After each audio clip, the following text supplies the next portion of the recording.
Occasion ఏదైనా location ఎక్కడైనా తెలుగువారి వేడుక అంటే ఆలివ్ మిఠాయి ఉండాల్సిందే. విశాఖ మెట్రో రైలుకి సంబంధించిన పనుల్లో ఒక అడుగు ముందుకు పడింది. రాష్ట్ర ప్రభుత్వం ఇప్పటికే విశాఖ విజయవాడలో మెట్రో రైళ్లకి సంబంధించి కేంద్ర ప్రభుత్వ సహకారంతో ఈ వ్యవస్థలను ఏర్పాటు చేయాలని నిర్ణయించింది. వీటికి కేంద్రం కూడా గ్రీన్ సిగ్నల్ ఇచ్చింది. దానిపైన అవసరమైనటువంటి బేసిక్ డిపిఆర్ స్టడీ కోసం ఒక కన్సల్టెంట్ని కూడా నియమించింది ఆంధ్రప్రదేశ్ ప్రభుత్వం, Andhra Pradesh metro rail corporation limited. ఇదే తరహాలో జనరల్ కన్సల్టెంట్ల నియామకానికి సంబంధించి ఆంధ్రప్రదేశ్ మెట్రో రైల్ లిమిటెడ్ ఇప్పుడు విశాఖపట్నానికి సంబంధించి ఫేజ్ 1 అంటే ఫస్ట్ రూట్కి సంబంధించినటువంటి జనరల్ కన్సల్టెంట్ల నియామకానికి అనౌన్స్మెంట్ చేసింది. ఒకసారి ఆ వివరాలు మనం చూద్దాం. జనరల్ కన్సల్టెంట్ల నియామకం ద్వారా ఆంధ్రప్రదేశ్ ప్రభుత్వం కోరుతోంది ఏంటి? RFP proposal appointment of general consultants for Visakha metro rail project phase 1. Phase 1 అంటే ఇందులో 3 రూట్స్. ఇప్పుడు ఉన్నటువంటి విశాఖపట్నం సిటీలో కాంపోజిట్ ఏరియాలో అంటే జీవీఎంసీ పరిధిలోకి వచ్చేటువంటి సిటీ ఏరియాలో ఈ ఫేజ్ 1 మొత్తం కూడా కవర్ చేస్తుంది. ఫేజ్ 2 భోగాపురం ఇంటర్నేషనల్ ఎయిర్పోర్ట్కి చేసేటువంటి కనెక్టివిటీ. కాబట్టి దానికి కొంత సమయం పట్టొచ్చు. ముందైతే ఇమ్మీడియట్గా Andhra Pradesh metro rail corporation limited Visakhapatnam city పరిధిలో ఉన్నటువంటి మెట్రో రైల్ అలైన్మెంట్లు నిర్మాణాలకు సంబంధించి జనరల్ కన్సల్టెంట్ని ఇన్వైట్ చేసింది. దానిలో కొంత డీటెయిల్స్ కూడా మెన్షన్ చేసింది. Andhra Pradesh metro rail corporation limited is a special purpose vehicle of government of Andhra Pradesh. ఇది ఏంటంటే పూర్తిగా సెంట్రల్ గవర్నమెంట్ ఫండింగ్ చేస్తుంది కేవలం ఈ వ్యవస్థను ఏర్పాటు చేయడం ద్వారా. ఇది ఆంధ్రప్రదేశ్ ప్రభుత్వం కేవలం ఈ సంస్థను ఏర్పాటు చేసింది. ఇది కేంద్ర ప్రభుత్వం ఫండింగ్ చేస్తే మొత్తం mass rapid transit system MRTS వ్యవస్థల్ని విశాఖపట్నంలో కన్స్ట్రక్షన్ చేసేటువంటి బాధ్యతని తీసుకుంది. Addition to the facility coordination several other coordinations groups committees at various levels shall be set up. So దానికోసమే ఇప్పుడు కన్సల్టెంట్ల నియామకానికి కాల్ఫర్ చేసింది.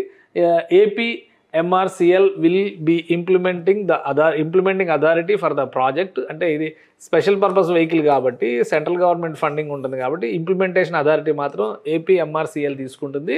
It will exercise all technical financial and contract management powers and all proposals of GC will put up to its for final decision. So it will be responsible for arranging funds for the project and payment to contractors and consultants. ఇది క్లియర్గా ఇచ్చింది. So Visakhapatnam metro rail project phase 1 having 3 metro rail corridors. ఇది important అంశం. ఎందుకంటే total metro rail కారిడార్ని మనం ఒకసారి కనుక observe చేస్తే 3 కారిడార్స్ వస్తాయి. అందులో combined length of 46.23 kilometres as summarised below. ఈ కింద ఇచ్చారు. ఇగో ఈ డేటా షీట్లో ఉన్నటువంటి డేటా అదే. అలానే the scope of work may also include double decker flyover for an approximate length of 20 kilometres. Double decker flyovers రాబోతున్నాయి విశాఖపట్నంలో మెట్రో రైల్కు సంబంధించి. సో చాలా క్లియర్గా ఇందులో ఎక్స్ప్లెయిన్ చేశారు. The total completion cost of the project for double decker four lane flyover cum phase 1 of Visakhapatnam metro rail project is approximately 10,200 crores 10,200 కోట్ల రూపాయలతో ఈ నిర్మాణం చేయబోతున్నారు.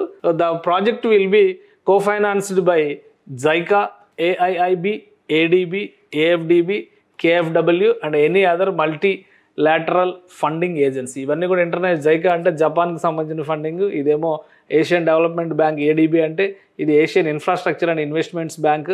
అలానే ఏఎఫ్డి, కేఎఫ్డబ్ల్యూ జర్మనీ బ్యాంక్. ఈ బ్యాంకులన్నీ కూడా ఫండింగ్ చేస్తాయి. దానికి సంబంధించినటువంటి డీటెయిల్స్ ఇచ్చింది. సో ఫస్ట్ దీనిలో మనం తీసుకోవాల్సింది ఏంటంటే ఫేజ్ 1లో 3 కారిడార్స్ అన్నారు కదా. ఆ 3 కారిడార్స్ ఏంటి? స్టీల్ ప్లాంట్ కొమ్మాది జంక్షన్ 34.4 కిలోమీటర్లు 29 స్టేషన్లు. ఇదే మేజర్ లైన్ అవుతుంది. మొత్తం లైఫ్ లైన్ ఆఫ్ విశాఖ అనమాట. ఒక రకంగా చెప్పాలంటే విశాఖలో ఉండే ప్రతి ఒక్కరూ ఈ లైన్లోనే పోతారు. అలానే ఈ లింక్ 29 స్టేషన్లు, మేజర్ స్టేషన్స్ అన్ని ఇందులో వచ్చేస్తాయి. స్టీల్ ప్లాంట్ నుంచి కొమ్మాది జంక్షన్.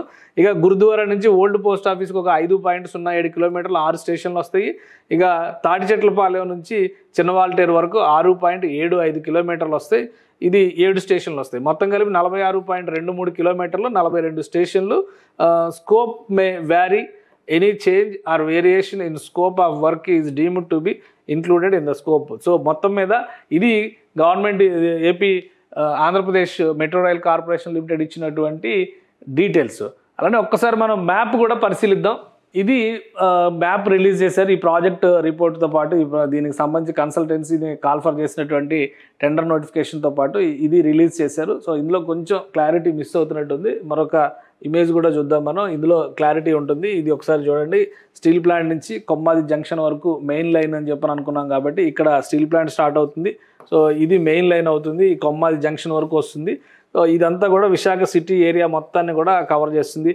ఇక సెకండ్ లైన్ ఇటు వచ్చేసరికి post office, old post office దగ్గరకు వచ్చేది. ఇది ఆర్కే బీచ్కి వెళ్ళేటువంటి, తాటిచెట్లపాలెం నుంచి ఆర్కే బీచ్కి వెళ్ళేటువంటి లైన్ ఇవి ఇక్కడ ఇంటర్సెక్ట్ అవుతాయి అనమాట. సో ఇక్కడ డబుల్ డెక్కర్ ఇవి కూడా వస్తాయి. వాటికి సంబంధించి కూడా ప్రపోజల్లోనే చాలా క్లియర్గా ఎక్స్ప్లెయిన్ చేశారు. కాబట్టి ఇంకా ఇది ఓవరాల్గా విశాఖపట్నం మెట్రో రైలుకి సంబంధించినటువంటి క్లారిటీ. ఇక్కడ ప్రాజెక్ట్ నోటిఫికేషన్లో రిలీజ్ చేసినటువంటి ఇన్ఫర్మేషను. సో ఇది ఒక్కసారి మనం పరిశీలించి చూస్తే ఇందులో ఒక అంశం గమనించాల్సింది ఏంటంటే, ఇక్కడ గాజువాక పరిసర ప్రాంతాల్లో స్టీల్ ప్లాంట్ ఉండేది. ఈ ప్రాంతం నుంచి ఇక్కడ నుంచి స్టార్ట్ అవుతుంది ఈ ప్రాజెక్టు. స్టీల్ ప్లాంట్ నుంచి ఫేజ్ 1లో ఇక్కడ వరకు ఈ లైన్ బిల్డప్ అవుతుందని చెప్పని మనం అనుకుంటే, ఇటువైపు భోగాపురం వైపుకి సంబంధించి అలానే ఫేజ్ 2లో ఎక్స్పాన్షన్ ఈ ప్రపోజల్ కూడా పెట్టారు. అనకాపల్లి వరకు, స్టీల్ ప్లాంట్ నుంచి అనకాపల్లి వరకు కూడా పెంచేటువంటి అవకాశం ఉంది. ఎందుకంటే ఇది పాత మ్యాప్లో ఎక్కడా కూడా లేదు. బట్ ఇప్పుడు ప్రాజెక్టుకు సంబంధించినటువంటి నోటిఫికేషన్ రిలీజ్ చేసిన క్రమంలో ఇందులో ఉంది. ఇది ఒకసారి మీరు గమనిస్తే కనుక పాత మ్యాప్లో స్టీల్ ప్లాంట్ నుంచే ప్రారంభం అవుతున్నట్టుగా ఉంది.